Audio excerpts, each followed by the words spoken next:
I want to share with you what a high functioning depressive episode feels like. I'm just coming out of one. A couple of weeks ago, quite a few different things happened all at the same time that put a lot of pressure on my life. Some involving a few family members, a close friend got sick, and conflict at work that I wasn't expecting. And all this came at a time when I was already tired from a few weeks of heavier than normal workload, so I wasn't physically at the top of my game. As everything piled up, my mood dropped substantially and I felt depressed. Being depressed is something I'm familiar with. It comes with having a complex neuropsychological makeup. The episodes that I usually experience are described as high functioning. I can still meet all of my obligations, I can keep up with my chores, I can complete project deadlines, I can meet people, I even laugh at jokes that people make, and I can support others who need it. To the vast majority of people who have brief contact with me, there's no discernible difference from how I usually am. Because the struggle is inside. It is sadness and hopelessness and distress inside. Being down inside doesn't necessarily show on the outside. And often I don't realize I'm in the middle of it because I continue to do what I normally do. I explain away my low mood as being, for instance, something physical. I'm just physically tired and needing a good night's sleep. Or I tell myself that I need to come up with a plan to solve my work problems and then I'll fix everything. But like all other mental health struggles, depression can make us do things that worsen the conditions. When I'm depressed, I binge watch TV and end up missing more sleep. Or when I ruminate on problems to think it through further, but all I feel is even worse, and because I am ruminating and avoiding taking action.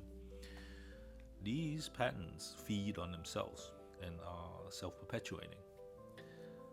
So how did I realize that something was wrong? That's the value of having people around me who know my normal routines. Although I can push myself to keep up with some things, low energy means I can't keep up with everything. So more dirty dishes started to pile up, and I stopped going to places I normally go, and I'm stuck. I stuck to myself more and more.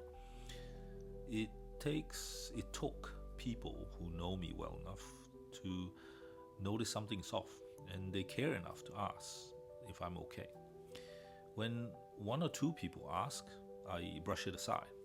But after 4 or 5 or 6 people ask, I finally start to recognize that something was wrong. Then I could see my own behavior clearly. That I was, for instance, still in my pajamas going into the afternoon when I was working at home, or normal emails that sit in my inbox unread for days, and I feel inclined to open them.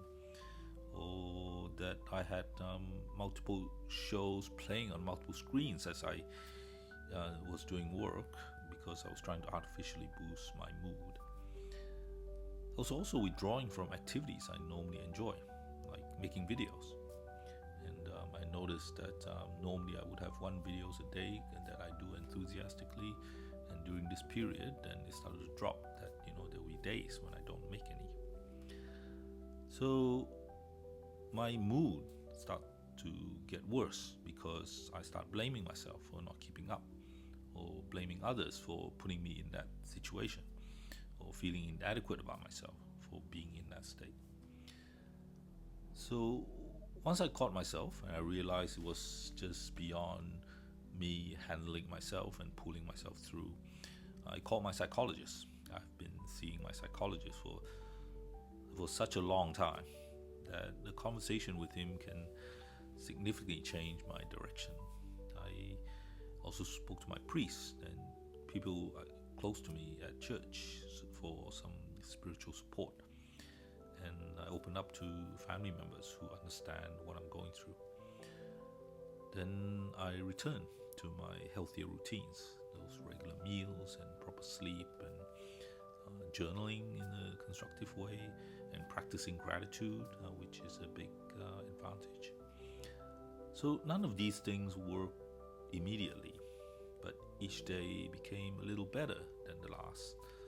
And gradually, the dark clouds lifted, and I could sit with discomfort without feeling overwhelmed. Now, I'm sharing all of this with you because I believe most people have gone through something similar to, in one form or another, to something that I've experienced. If this resonates with you, then I hope you share it with somebody close, because sometimes simply hearing from someone else that felt the same way can make us feel less isolated. Mental health ebbs and flows, and having an episode doesn't mean we are failing. It means we're human, and sometimes we need a bit more care and understanding, both from ourselves and from people around us. Don't wait to fight something like this when you are at your lowest point. Start fighting it when you're healthy. Establish some routines that are ingrained enough that when you need to call on them, that you can do so without too much effort. That would mean having regular bedtime routines, or planning balanced meals, or scheduling non-negotiable downtime.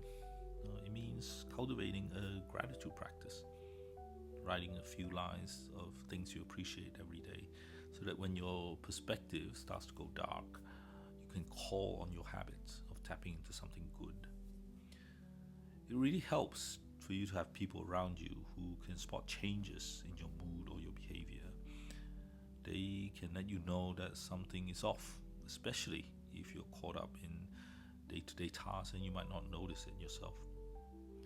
If you can, build relationship with professionals like therapists or psychologists or counselors. Call a check-in or a call-in session can do wonders in steering you away from a downward spiral.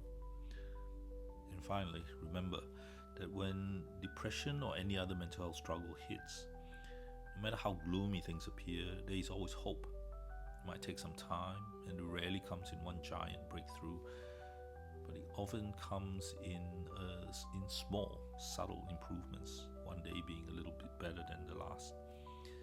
And each positive choice, and each conversation, and each supportive hand that you allow yourself to lean on, all that add up to recovery.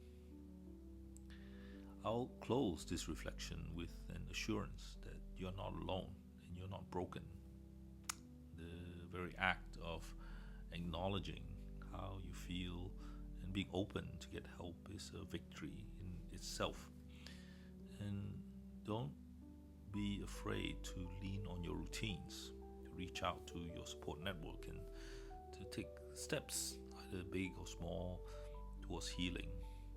And every day is a chance to rebuild your strength, and it's absolutely possible to emerge on the other side.